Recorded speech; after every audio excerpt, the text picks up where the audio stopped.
All को नमस्कार। Revision के क्रम में अगला अपना पार्ट है 10th क्लास का धातु एवं अधातु, मेटल और नॉन मेटल। इस तीसरे पार्ट में आपको जो प्रश्नों का क्रम मिलेगा एग्ज़ाम में, मार्क्स का जो सीक्वेंस मिलेगा वो होगा 1 + 2 + 2 + 2। एक एबे सदे का प्रश्न आएगा और 3 प्रश्न सीधे सीधे 2-2 नंबर के आएंगे। मतलब इस पार्ट में आपको छोटे प्रश्न कम ही मिलेंगे, तो अपने को 2 नंबर के प्रश्न पर फोकस करना है। देखते हैं क्या होता है।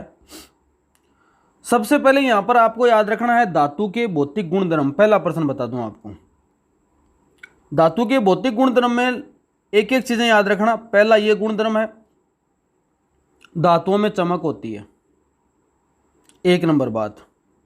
दूसरा धातु का भौतिक गुणधर्म है, धातुएं सामान्यतया कठोर होती हैं, कठोरता गुण। तीसरी खास बात है, धातुओं को पीटकर पतली चादर बनाया जा सकता है, मतलब धातुओं में आघात वर्ध्यता पाई जाती है। सोना व सब चांदी सबसे अधिक आघातवर्धीय धातुएं हैं। एबेसद वाले एक प्रश्न में पूछ ले, सबसे अधिक आघातवर्धीय धातु है सोना, और कोई 3 ऑप्शन दे दे, आपको सोना और चांदी याद रखना है।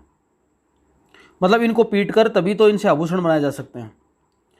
आगे, धातुओं में तन्यता पाई जाती है, मतलब धातु के पतले तार को खींचने की क्षमता। पीटना है वो गुणधर्म है आघातवर्ध्यता, और उनको खींचने की क्षमता है उसको बोलते हैं तन्यता। मतलब 1 ग्राम सोने से 2 किलोमीटर लंबा तार भी बनाया जा सकता है। सबसे ज़्यादा तन्य धातु कोई है वो सोना है। सबसे ज़्यादा आघातवर्ध्यता पाई जाती है सोने और चांदी दोनों को याद रखना। अगला गुणधर्म है कि धातु होती हैं वो हीट की अच्छी कंडक्टर होती हैं, अच्छी उष्मा की चालक होती हैं, सुचालक होती हैं। इनका मेल्टिंग पॉइंट गलनांक होता है बहुत अधिक होता है। सिल्वर और कॉपर उष्मा की सबसे अधिक चालक है, और लेड और मरकरी जो है वो सबसे कम सुचालक मतलब कुचालक है। ये बात याद रखना। अगला पॉइंट है कि जो घर में बिजली बनती है ना, उसके ऊपर इसीलिए परत चढ़ाई जाती है चालकता के कारण से, पीवीसी के ऊपर। धातुएं किसी ठोस सतह से टकराने पर आवाज़ उत्पन्न करती हैं, मतलब धातुओं में ध्वनिक गुण पाया जाता है। अब एक एक लिख लेना। धातु के भौतिक गुणधर्म में पहला क्या, चमक। दूसरा क्या, कठोरता। तीसरा क्या, आघातवर्ध्यता। चौथा क्या, तन्यता। पांचवा क्या, सुचालकता। और छठा क्या, ध्वनिक। ये 6 गुण हैं वो किसके हैं, धातु के गुण हैं। अब इनके विपरीत गुण हो जाएंगे अधातु के। भौतिक गुणधर्म की बात है, ठीक है, एक प्रश्न बन गया। दूसरा, यहां से अधातु की बातें हो गई। ब्रोमीन ऐसी अधातु है जो कि है द्रव होती है। इसके अलावा सारी धातुएं या तो क्या होंगी, ठोस होंगी, या क्या होंगी, गैस होंगी।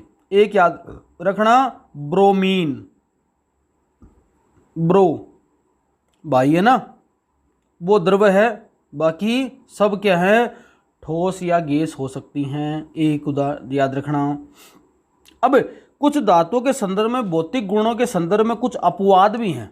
मैन सारे नियम सबके लिए लागू नहीं होते, कुछ अपवाद भी हैं। ये एबेसद वाले प्रश्न में कहीं ना कहीं आ सकते हैं। देखो, पहला अपवाद क्या है, मरकरी को छोड़कर सारी धातुएं क्या हैं, ठोस अवस्था में पाई जाती हैं। मरकरी होती है एक ऐसी धातु जो कि कमरे के तापमान पर भी लिक्विड अवस्था में होती है, द्रव अवस्था में आपको मिलेगी। जैसे देखते हैं ना आप, जो थर्मामीटर वगैरह लगा होता है हॉस्पिटल वगैरह में या स्कूलों में, उसके अंदर जो बहती है वो मरकरी है।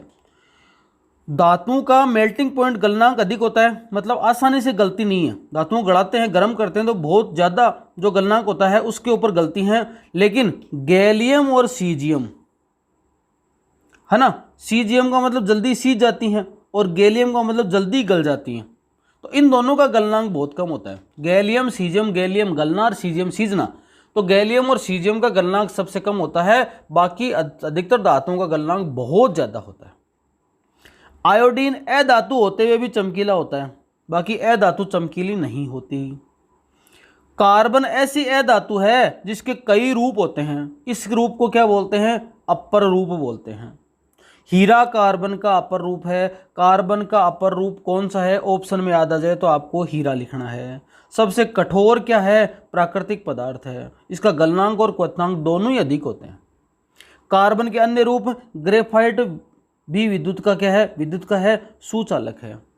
तो यहां पर बात आपको रखनी, कार्बन के दो अपर रूप हैं, एक तो हीरा और एक क्या है? ग्रेफाइट। आपको नाम याद रख लेना है।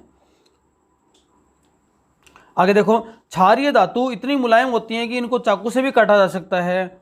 और ये कौन सी हैं? Lithium, sodium, potassium. लिथियम है, सोडियम है और पोटेशियम है।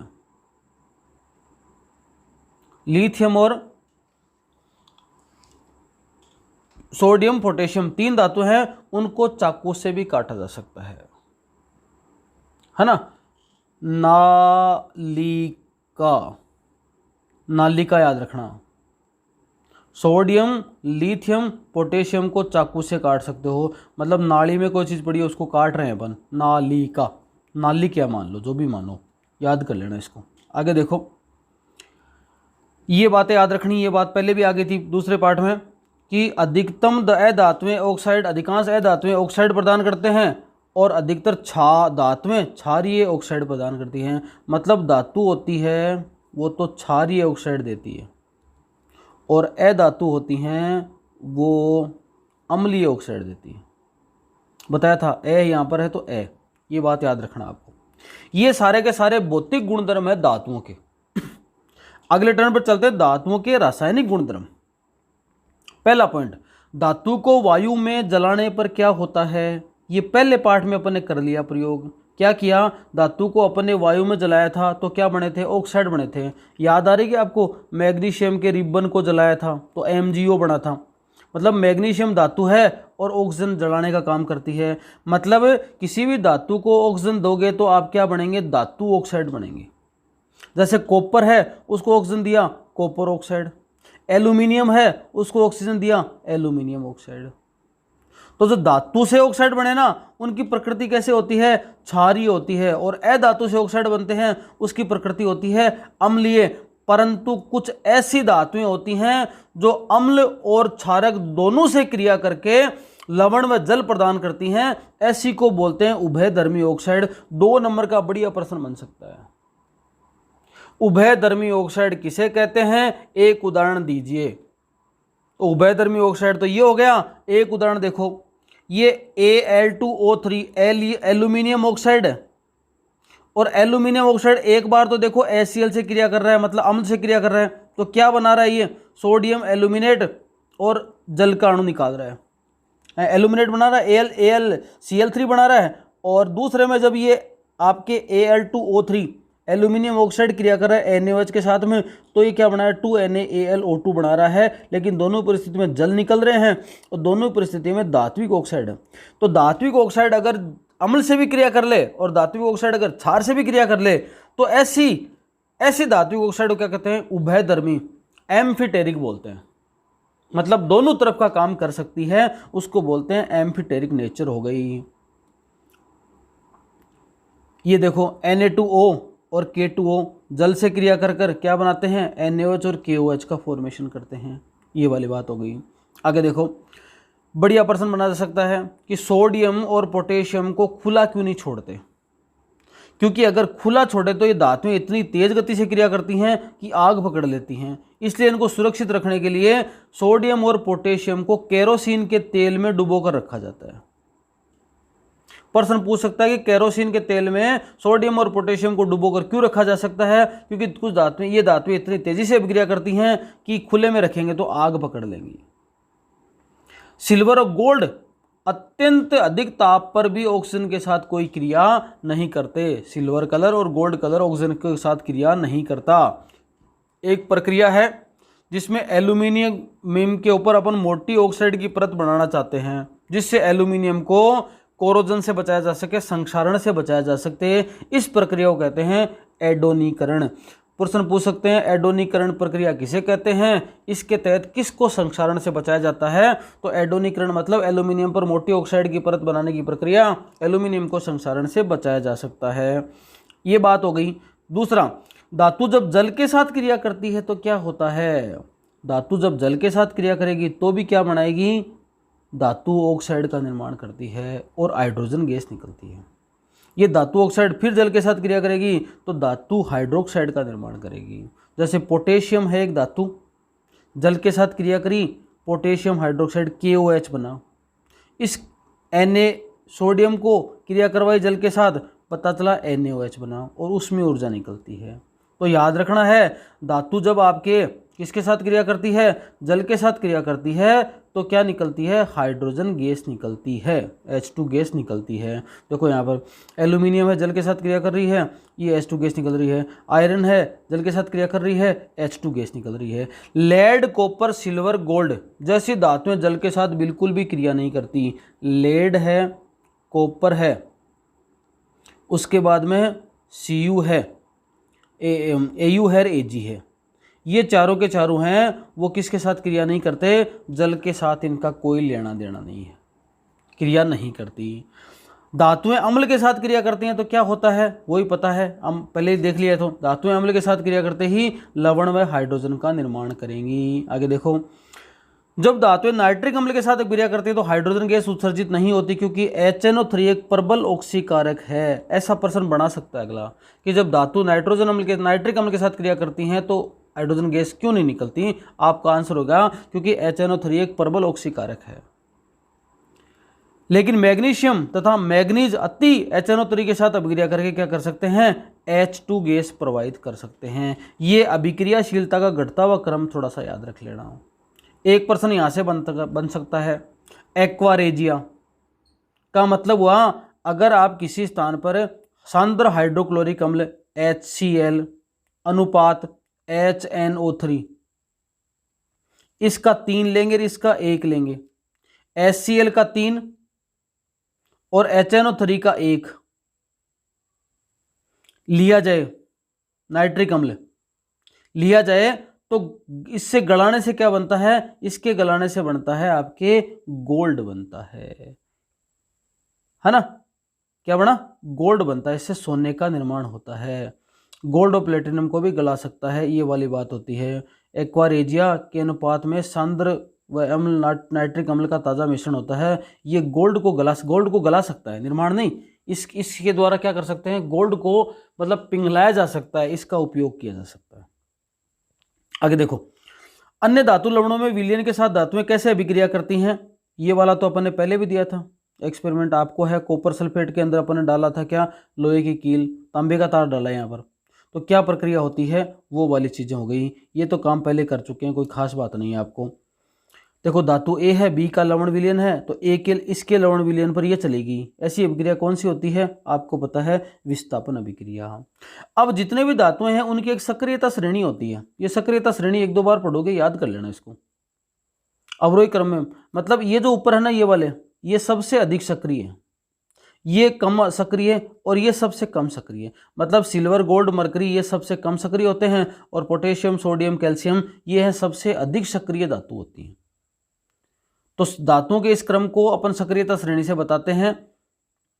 धातु और अधातु कैसे अभिक्रिया करती हैं, इनको देखते हैं अपन। देखो, इनके बाह्यतम कोश में जो इलेक्ट्रॉन की संख्या होती है, देखो मैं आपको विज्ञान पढ़ा रहा हूं, आप विज्ञान कब पढ़ोगे, जब आपको विज्ञान में थोड़ी कमी नजर आएगी। अगर आपकी विज्ञान पूर्ण है तो आप नहीं पढ़ोगे। तो इसका मतलब कोई भी चीज पूर्ण है ना, तो फिर वो अपने कोश में किसी को क्यों लेना चाहेगी, लेकिन कोई चीज अपूर्ण है तो वो लेना चाहेगी। अब देखो, उत्कृष्ट गैसें हीलियम, नियोन, आर्गन, इसके लास्ट कोश में यहाँ पर 2 आना चाहिए थे, लास्ट कोश भरा हुआ है, इसका लास्ट कोश भरा हुआ है, इसका लास्ट कोश भरा हुआ है। तो ये क्या करती हैं, किसी भी चीज से रिएक्शन नहीं करती क्योंकि पहले से भरे हुए हैं। आप फुल खाना खाए हुए और फिर कहीं पर जाते हो, आपको जिमाने के लिए बोला जाए, आप ध्यान ही नहीं दोगे और भूखे हो ना, तो आप चला के मांग सकते हो कि हमको भूख लग रही है, खाना खाएंगे। इसी प्रकार जो धातुएं हैं, देखो ये वाली sodium, magnesium, aluminium, potassium, calcium, इनके बाह्यतम कोश में खाली पड़े। देखो यहाँ पर 1 है, मतलब इसका कोश कब पूर्ण हो, जब इसको कोई 7 मिले, या ये अपना 1 किसी को दे दे। इसको कब पूर्ण हो, जब इसका किसी को 6 मिल जाए।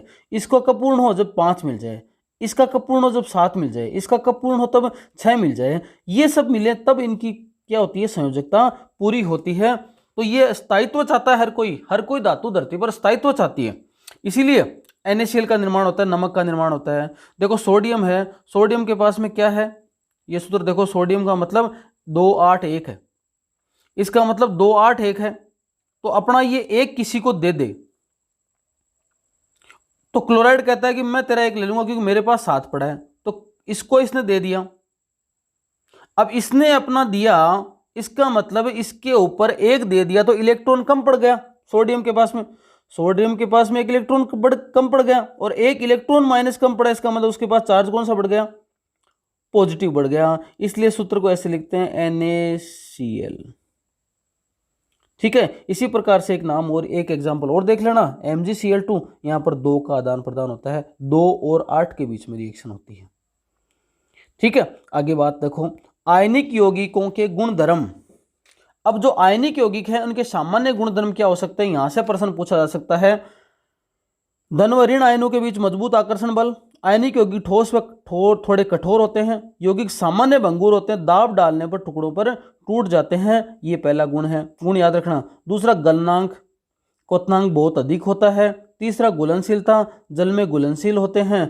और चौथा विद्युत चालकता, इनमें विद्युत प्रवाहित होती है। तो आयनिक यौगिकों के सामान्य गुणधर्म क्या होते हैं, प्रश्न पूछा जा सकता है। आप चारों गुणधर्म को याद कर लेना क्योंकि इस पाठ में 2 नंबर के प्रश्न ही आएंगे। अब इन धातुओं की प्राप्ति कैसे करते हैं, परिभाषा याद रखना खनिज की, परिभाषा याद रखना अयस्क की। इनका निष्कर्षण कैसे करते हैं, ये देखो, ये अधिक है, ये कम है और ये सबसे कम सक्रिय है। अब देखो ये 3 तरीके दे रखे हैं। जो अयस्क का सांद्रण करने के लिए, सांद्रण किसका करेंगे, अयस्क का करेंगे। तो सबसे कम क्रियाशील धातु है ना, उनमें केवल वो धरती पर किस रूप में मिलेंगी, सल्फाइड अयस्क के रूप में। तो सल्फाइड अयस्क के रूप में करने के लिए, अलग करने के लिए क्या करेंगे, उनका वर्जन करेंगे, धातु निकल जाएगी और उसके बाद में उसका शुद्धिकरण कर लेंगे, परिष्करण कर लेंगे।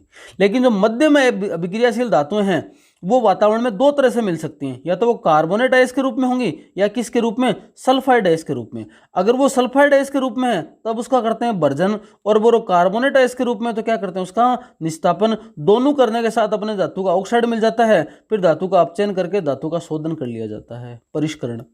अगर उच्च क्रियाशील धातु है तो उसको गलाकर कर सकते हैं, गलित अवस्था में धातु का क्या करते हैं, विघटन करते हैं, जिससे अपने को शुद्ध धातु मिल जाती है। तो तीनों का अलग अलग याद रखना कि निम्न क्रियाशील तो कैसे याद करते हैं, अधिक क्रियाशील को कैसे अलग करते हैं, ये वाली प्रक्रिया होती है।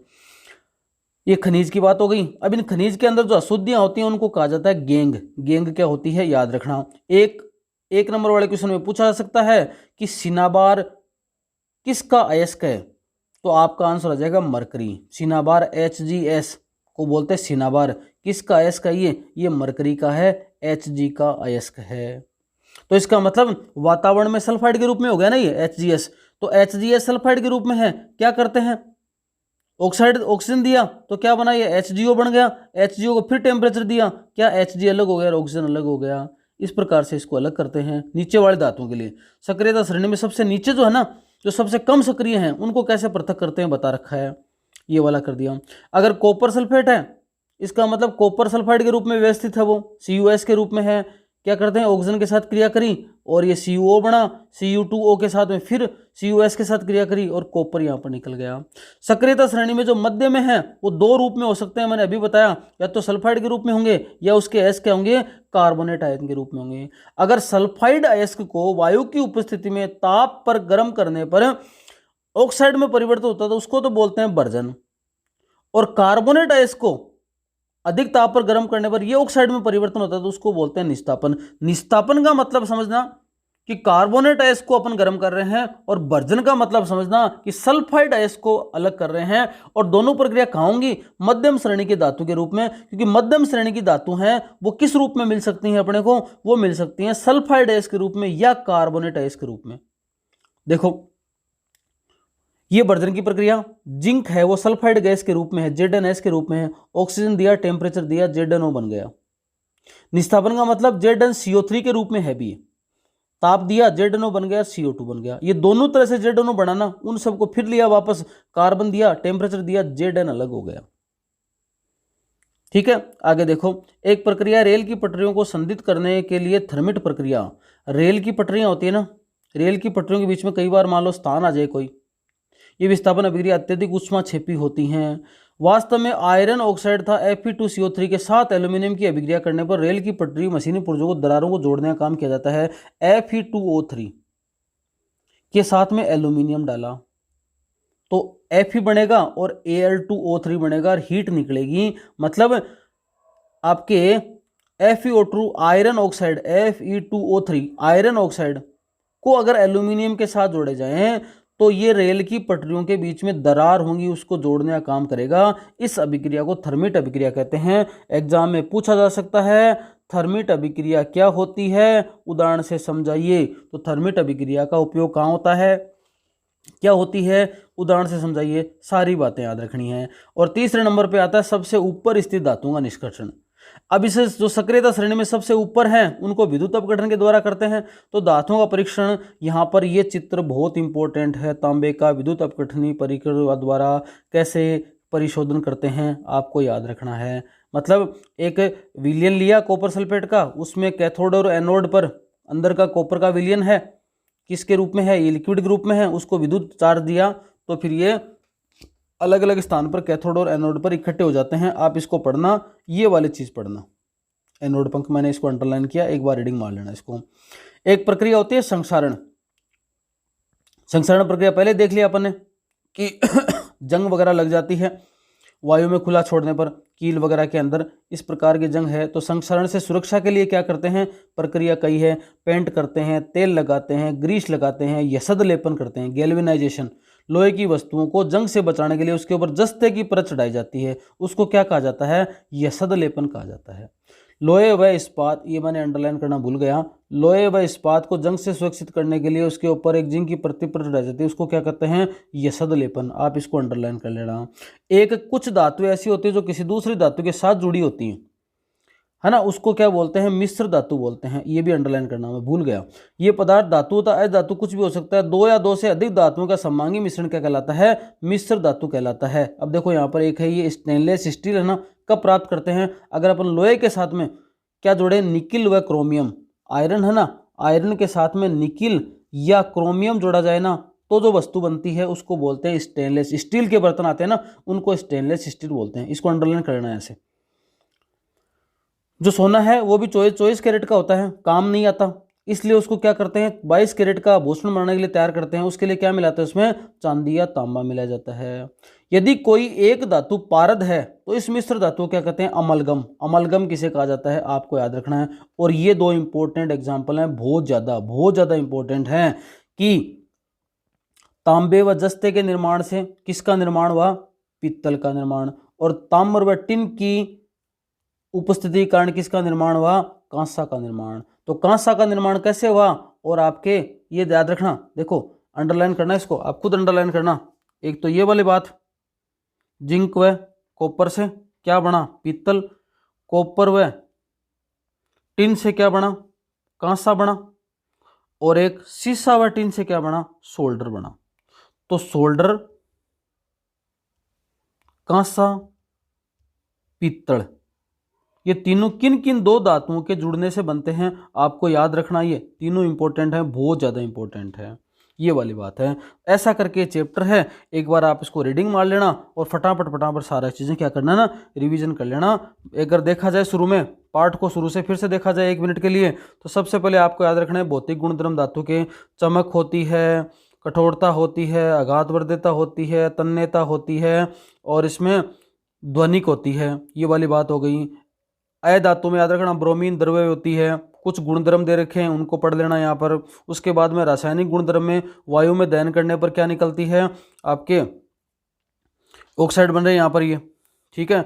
उसके बाद में एडोनीकरण प्रक्रिया क्या होती है वो याद रखना, अगर जल से अभिक्रिया करती है तो क्या होता है, हाइड्रोजन गैस निकलती है यहाँ पर। उसके बाद में अम्लों के साथ अभिक्रिया करते हैं तो आपको पता ही है लवण का निर्माण होता है। एक्वा रेजिया क्या होता है, ये गोल्ड को गला सकता है, ये एक रिएक्शन मैंने पहले भी बता दी थी। सक्रियता श्रेणी एक याद रखना, और सक्रियता श्रेणी के अनुसार इनका जब अलग अलग करते हैं अपन, निकालते हैं तो कैसे कैसे उनको अलग अलग कर सकते हैं। आयनिक यौगिकों के गुणधर्म हैं उनको थोड़ा सा याद रखना। धातु की प्राप्ति कैसे करते हैं, तो धातु की प्राप्ति करने के लिए अगर निम्न अभिक्रियाशील धातु हैं तो इस तरह से प्राप्त करेंगे, अगर मध्यम हैं तो ये तरीके हो सकते हैं, और उच्च हैं तो विद्युत के द्वारा करेंगे। तो यहाँ पर निम्न वाले को याद रखना, मध्यम वाले को याद रखना, और थर्मिट अभिक्रिया किसे कहते हैं याद रखना। उच्च वाले के लिए आपको ये डायग्राम याद रखना है, इंपॉर्टेंट है ये डायग्राम, आ ही सकता है क्योंकि 2 नंबर के प्रश्न आएंगे इस पार्ट में से। उसके बाद में कुछ अभिक्रियाएं आपको याद रखनी है, संक्षारण क्या होता है, क्यों किया जाता है यहाँ पर, यसद लेपन क्या होता है, मिश्र धातु क्या होती है, उसके बाद में आपके पित्तल कैसे बना, कांसा कैसे बना, और आपके सोल्डर कैसे बना, इनको याद करना है। आज के वीडियो में इतना ही। धन्यवाद। शुभ रात्रि।